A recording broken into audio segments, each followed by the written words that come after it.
Le visage de Dieu est-il codé dans Al-Mubin? Je rappelle le postulat de base.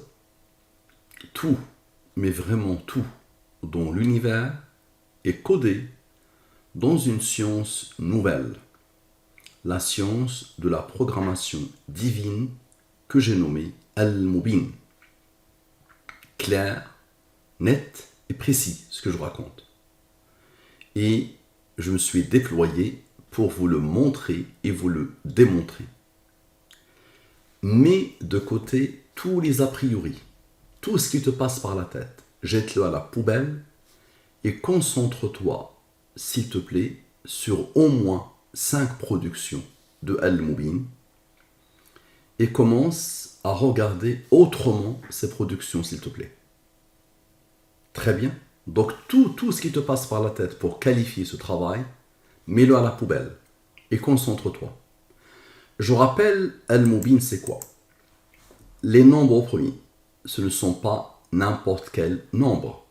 Le grand mathématicien, le génie des mathématiciens, a dit que les mathématiciens ont essayé vainement de comprendre l'ordre qui régit les nombres premiers et nous avons toutes les raisons de croire que le mystère des nombres premiers est impénétrable. L'esprit humain n'est pas outillé pour comprendre les nombres premiers. Donc les nombres premiers plus le rang, les rangs des nombres premiers, ce n'est qu'une numérotation. Ce n'est qu'une numérotation. Le 2 est le premier nombre premier. C'est quoi un nombre premier? Un nombre premier a deux diviseurs, lui-même est 1. Le 2 est premier, car il a deux diviseurs. Le 3 est premier, le 4 n'est pas premier, il a 3 diviseurs, lui-même est 1 et 2. Le 5 est premier, le 6 n'est pas premier, il a 4 diviseurs, lui-même 1, 2 et 3. 7 est premier, 8 n'est pas premier, 9, même s'il est impair, il n'est pas premier, il a 3 diviseurs. Ainsi de suite. Les nombres premiers ont des rangs. Nous sommes le mois de février. Le mois de février, il a le rang 2. Il a le numéro 2. Donc les nombres premiers ont une numérotation. Très bien. Donc, les nombres premiers, plus les rangs des nombres premiers, plus les nombres mystérieux qui ne sortent pas de mon chapeau. Tu as pratiquement 500 études sur Internet de Al-Mubin. À chaque fois qu'un de ces nombres apparaît, essaie de voir ce qui se passe. Et je travaille depuis maintenant pratiquement 1 an sur les deux là, ces deux-là, le 114 et le 23. Ce sont le cœur battant des nombres mystérieux. Donc 114, 23, 30, 40, 63. C'est égal à la science Al-Mubin. Une fois que tu as compris ça, je t'explique juste la codification. Je prends les 26 lettres de l'alphabet français. Mais tu peux prendre n'importe quel alphabet. Tu peux même prendre un dialecte qui n'est plus connu. À partir du moment où tu transformes ce dialecte ou cette langue en nombre, ici moi j'ai choisi les 26 premiers nombres premiers. Mais tu peux choisir ce que tu veux. Je te défie. Je te fais un chèque à blanc. Je te signe un chèque à blanc. Pose ce que tu veux devant le A, ensuite le B, ensuite le C, crée un système. Et ce comportement qui va se produire ici, d'accord, va se répéter à l'infini. D'accord? À l'infini. Il ne s'arrêtera jamais. Ok? Donc la codification, je prends les 26 lettres de l'alphabet français et je pose devant les 26 premiers nombres premiers. Ok? Très bien. Maintenant, l'étude. Qui a codé ces mystères intarissables? La question habituelle.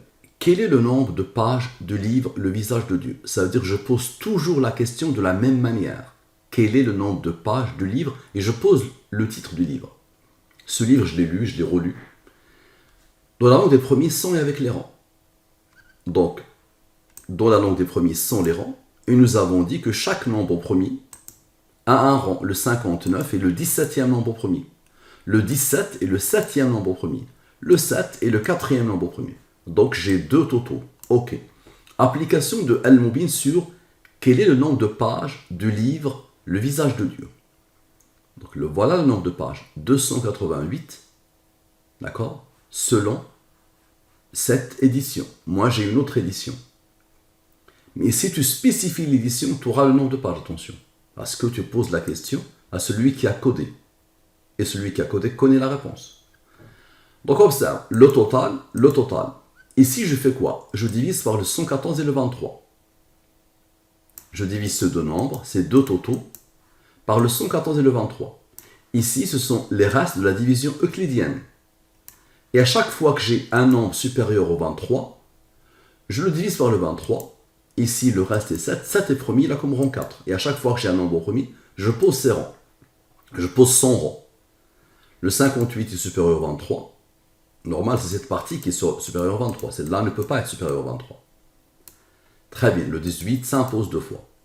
Lui, il est premier, je pose son rang. Donc ça, c'est l'aboutissement total des nombres, il n'y a plus rien à rajouter. Donc tout ça ne sort pas de ma poche. Ok. Somme 100. Je somme la ligne principale, c'est-à-dire la ligne de la division euclidienne. Et normal que je me suis posé la question dans mon cheminement sur la divisibilité, c'est parce que toute la problématique des nombres premiers n'est qu'une problématique de division. Comment on les définit? Ils ont deux diviseurs, point barre. Donc la problématique est, c'est pour ça que j'ai divisé par le 114 et le 23, dans mon cheminement vers cette science.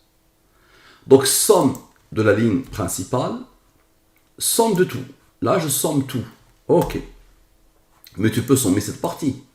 Ok? Tu peux sommer cette partie. Tu peux sommer cette partie. Ok? À partir du moment où tu as posé la question, la réponse va être claire. Donc tu vas voir.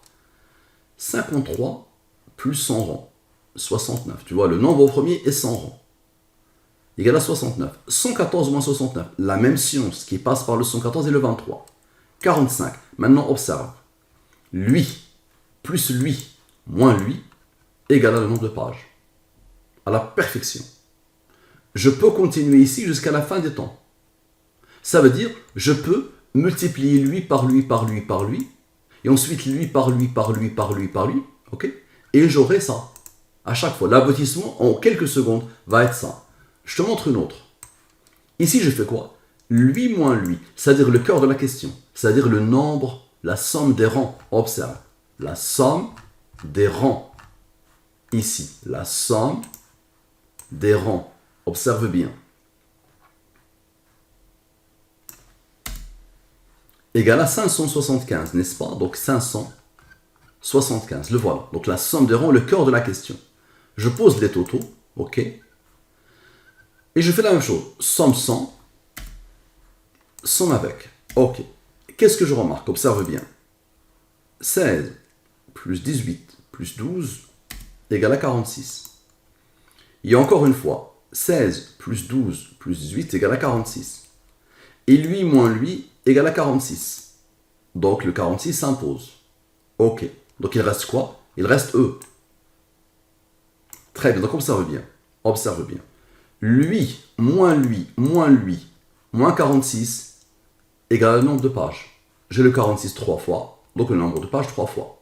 Maintenant il reste quoi? Il reste E. 53 plus 7 plus 4 égale à 64. Maintenant le 46 s'est imposé 3 fois. Tu es d'accord? 138. Et observe bien, s'il te plaît. 16 plus 18. Lui. 16 plus 18. C'est deux parties. C'est deux-là. Observe bien ce qu'ils vont faire. Ils vont donner le 28. 114 moins 28 égale à 86. 64 plus 138 plus 86 égale à 288. Qui a codé? Tu peux me défier par n'importe quel titre de livre ou par n'importe quelle information. Ok? Très bien. Merci à vous. À la prochaine.